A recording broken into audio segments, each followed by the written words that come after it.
Have you ever felt like there's something wrong with you? Like you're looking at the world through different glasses. Everyone else sees blue, but you see some incredible shade that doesn't even have a name yet. It's a bit of a weird feeling, right? Here's a story for you. In 2005, there was this investor, Michael Burry. This guy looked at the super stable US housing market and saw something that no one else saw. He saw a giant financial bubble that was about to burst. And what do you think happened? Everyone laughed at him. Bankers, experts, his own colleagues, they thought he was crazy. And then 3 years later, bam, the world plunged into a financial crisis. And Michael? He made hundreds of millions of dollars from it.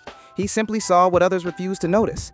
So, what if your unique vision isn't a weird quirk or a curse?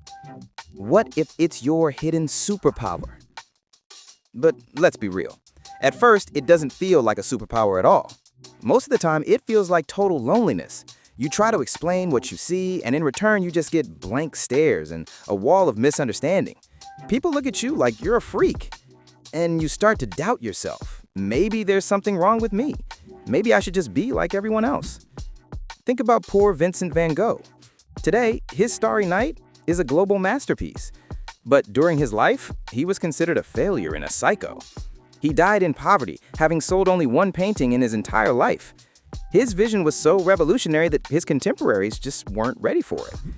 It's immense pressure to be different from everyone else. There's this famous experiment by psychologist Solomon Asch. Imagine this. You're shown two cards. One has a line on it, the other has three. The task is to say which of the three lines is the same length as the first one. Simple, right? But there's a catch. In the room with you are actors who are intentionally giving the wrong answer. And you know what happens? A full 75% of the real participants at least once went along with the obviously wrong majority opinion. Just think about that. We are willing to deny what we see with our own eyes just to not be the odd one out. But what if the price of that compromise is giving up your own genius?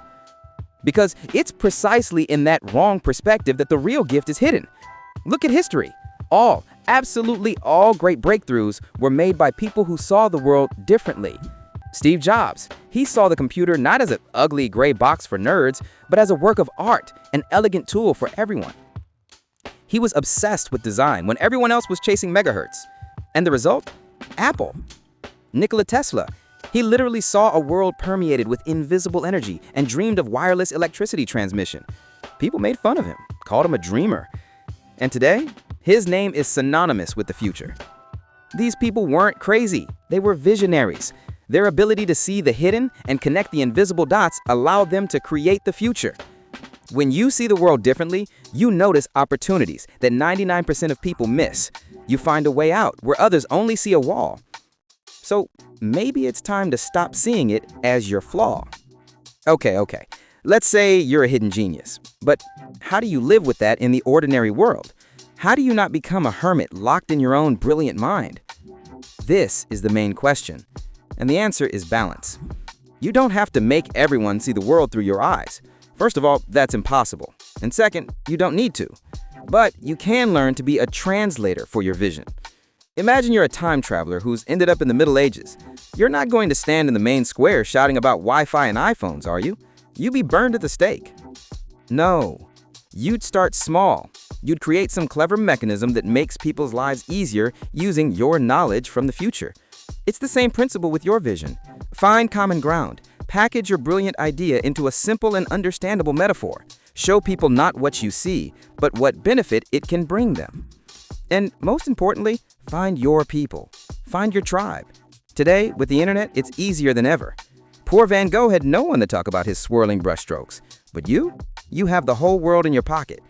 Believe me, there are people who see the same things that you do, or at least are open-minded enough to admire your perspective. And once you find them, the feeling of loneliness will start to fade. So, what do you do right now? Here's the action plan. First, start trusting yourself. Get a journal. Call it My Book of Brilliant Weirdness. Write down all your wrong ideas and observations. Don't dismiss them. Record them. You'll be surprised how often your intuition hits the bullseye. Second, build yourself a fortress. When the world pressures you and tries to make you normal, you need protection. Meditation, sports, music, drawing, find what helps you ground yourself and hear your own voice. This is your personal shield. And third, become an explorer. Actively look for your people. Forums, blogs, niche channels. Don't be afraid to leave a comment, to start a dialogue. One message could be the start of a great friendship or partnership. Remember that investor, Michael Burry? His story isn't about money. It's about the incredible courage to trust your vision even when the whole world is screaming that you're wrong. Your unique perception isn't a bug in the code. It's your built-in compass. It's your gift to this world. Stop trying to fix it. Instead, embrace it. Study it. And one day, show the world something it has never seen before. After all the great shifts in our history began with one simple but very dangerous question. What if we look at this differently?